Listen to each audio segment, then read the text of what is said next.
अपना घर हो, ये सबका सपना होता है, लेकिन 2025 में ये सपना सपना ही रह गया। हम आप सब इस बात से परेशान हैं कि घर लेना इतना महंगा क्यों होता जा रहा है। क्या इतनी मेहनत करने के भी भी अपना पसंदीदा घर हम नहीं ले पाएंगे? क्या अब मिडिल क्लास लोगों को अपने पसंद का घर लेना भी नसीब नहीं होगा? ईयर 2023 में दिल्ली एनसीआर में एक 2 BHK फ्लैट का प्राइस 80 to 90 लाख के करीब हुआ करता था। वही 2025 में उसी फ्लैट का कीमत लगभग 1 करोड़ के आसपास है। मुंबई की तो बात ही अलग है, वहां की हालत और भी टाइट है। 1.5 करोड़ में एक छोटी सी जगह मिलती है जिसकी टर्निंग रेडियस भी बहुत कम है। बट रियल एस्टेट का प्राइस इतना इंक्रीज क्यों हो रहा है? क्या सिर्फ इन्फ्लेशन की वजह से? नहीं, स्टोरी थोड़ी लंबी है। तो चलो आज इस वीडियो में बात करेंगे why buying a house is so damn expensive in India in 2025, वो भी सिंपल लैंग्वेज में और रियल लाइफ एग्जांपल्स के साथ। वीडियो के एंड में मैंने एक बहुत इंटरेस्टिंग टॉपिक पे बात किया है कि घर लेना सही है या फिर रेंट पे रहना एक स्मार्ट ऑप्शन है, तो वीडियो एंड तक जरूर देखना। नमस्ते दोस्तों, मैं हूँ निधि आनंद एंड वेलकम टू वानी वेल्थ, जहाँ पे हम इन्वेस्टमेंट की बात करते हैं। तो चलिए एक एक करके हम सारे फैक्टर्स को डिस्कस करते हैं जो रियल एस्टेट के प्राइस को इम्पैक्ट करता है। फर्स्ट फैक्टर है, जो सबसे बड़ा फैक्टर है, वो है लैंड का कॉस्ट। अगर टीयर 1 सिटीज की बात करें तो शहरों में लैंड तो फनाइट है, लेकिन ह्यूज पॉपुलेशन की वजह से ये डिमांड इनफाइनाइट हो गई है। एग्जाम्पल ले लो, बैंगलोर के व्हाइटफील्ड जैसे एरिया में ईयर 2015 में जिस लैंड की कीमत ₹4,000 पर स्क्वायर फीट हुआ करता था, आज ईयर 2025 में उसी लैंड का प्राइस लगभग ₹10,000 पर स्क्वायर फीट हो चुका है। देखो यार, बिल्डर जब कोई प्रोजेक्ट शुरू करता है ना, तो सबसे पहले उसको लैंड खरीदनी पड़ती है, और लैंड का कीमत आजकल तो एकदम फायर है, स्पेशली मेट्रो सिटीज में। करोड़ में तो सिर्फ जमीन ही मिलती है। अब उसके बाद आती है बिल्डिंग्स बनाने की बारी।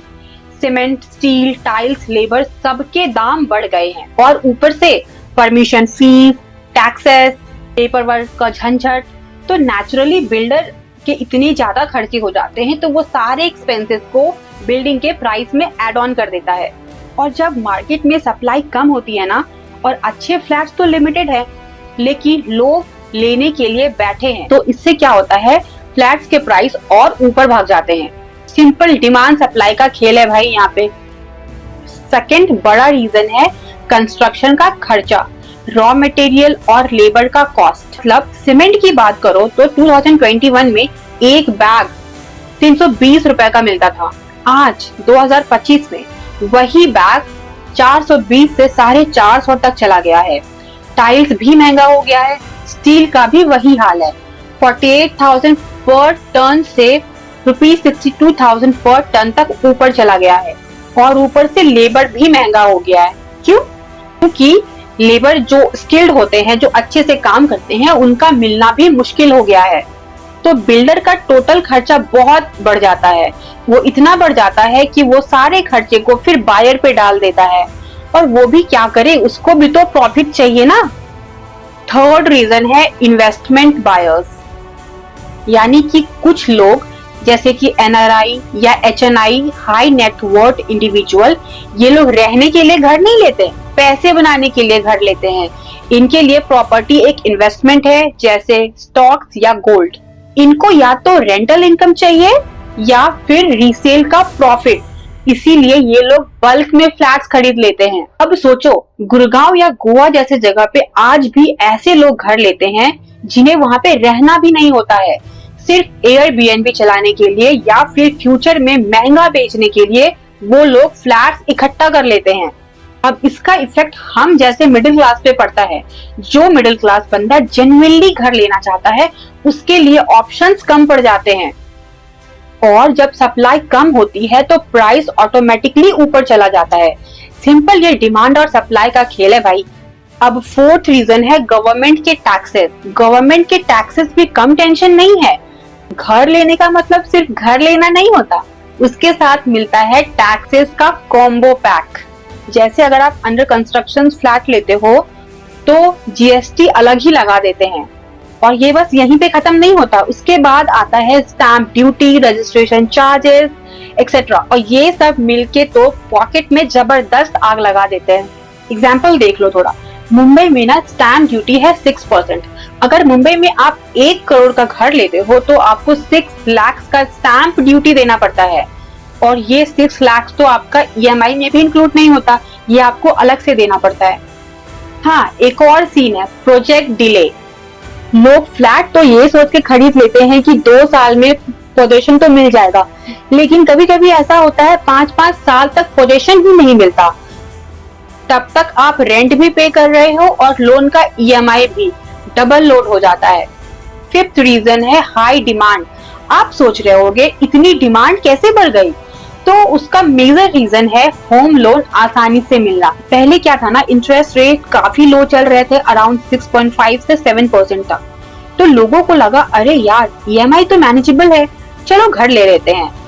बैंक भी अग्रेसिव मोड में थे, एड पे एड, कॉल पे call, sir pre approve loan लेना है क्या, और लोग बिना प्लानिंग के धड़ल्ले से फ्लैट बुक करने लगे लोन लेकर। तो इससे क्या हुआ, बहुत लोग एक साथ लोन लेकर फ्लैट लेने निकल गए, और जब इतने सारे लोग एक साथ लोन लेकर घर लेने निकल गए तो डिमांड स्पाइक हो गया, और जब डिमांड स्पाइक होता है तो ऑटोमेटिकली घर के प्राइस भी बढ़ जाते हैं। 2024 से 25 में इंटरेस्ट रेट बढ़ के 8.5 से 9% तक आ गया था, पर तब तक डिमांड ऑलरेडी हाई हो चुकी थी, गाड़ी तो स्टेशन से निकल चुकी थी। तो अब आता है सबसे ज्यादा पूछे जाने वाले सवाल, घर लेना सही है या फिर रेंट पे रहना सही है। ये सवाल हर मिडिल क्लास बंदे के दिमाग में एक बार लाइफ में जरूर घूमता है। चलो एग्जांपल लेते हैं बैंगलोर का। बैंगलोर में अगर आप 1 करोड़ का फ्लैट खरीदते हो तो आपको लोन का ईएमआई बैठता है लगभग 80,000 रुपए, और वही फ्लैट अगर आप रेंट पे लेते हो तो आपको बैठेगा 30 से 35,000। मतलब एक ही घर के लिए आप ईएमआई में रेंट का डबल अमाउंट पे कर रहे हो। तो आप ये कर सकते हो कि 30 to 35,000 लगा के आप रेंट पे रह सकते हो, और जो बाकी के पैसे हैं आप उसे इन्वेस्ट कर सकते हो, जिससे आपको एक अच्छा रिटर्न मिल सकता है।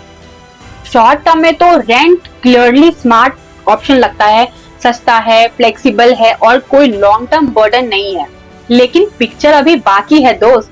लॉन्ग टर्म में देखो तो प्रॉपर्टी की प्राइस भी अप्रिशिएट होती है और रेंट का प्राइस भी हर साल बढ़ता है, लेकिन ईएमआई का लोड तो फिक्स रहता है।